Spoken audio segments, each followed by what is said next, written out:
అందాల పోటీల విషయంలో మంత్రులు పాల్గొంటుండని నారాయణ గారు చేసిన స్టేట్మెంట్ అనేది ఒకసారి సరిచూసుకోవాల్సిన అవసరం ఉందని చెప్పి వారికి విజ్ఞప్తి చేస్తున్నాం. ఎందుకంటే శాఖాపరమైన సంబంధాలు ఉన్న మంత్రులు కానీ శాఖాధికారులు మాత్రమే ఆయా ఈవెంట్స్కు సంబంధించి పాల్గొనడం జరుగుతుంది. ఇప్పుడు రామప్ప దేవాలయం దగ్గర సందర్శన ఉందనుకోండి, కొండా సురేఖ గారు ఉండాల్సి వస్తుంది.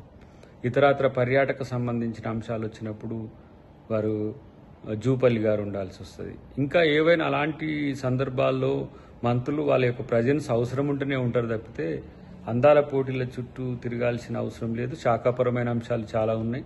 అటు సరస్వతి పుష్కరాలే కాకుండా ఇతరత్ర ఏవైతే ప్రభుత్వ కార్యక్రమాలు ఉన్నాయో వాటికి సంబంధించి పర్యవేక్షణలో ఉన్నారు. అటు ఒరిజినల్ సీట్లో జరిగిన విషాదం వైపు కొంతమంది మంత్రులు ఉంటున్న పరిస్థితిని గమనించాల్సిన అవసరం ఉంది.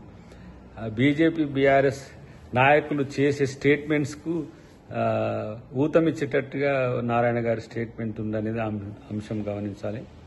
ఇంకొకటి ఏంటంటే భాగస్వామ్య పార్టీగా వారు ప్రశ్నించే హక్కు కూడా కలిగి ఉన్నప్పుడు కూడా వాటితో తెలంగాణ సంస్కృతి, తెలంగాణ జాతీయ గీతం, తెలంగాణ యొక్క కల్చర్ అనేది ప్రపంచ దేశాలన్నిటికీ ఇప్పుడు పోతున్న అంశాన్ని మీరు గమనించండి.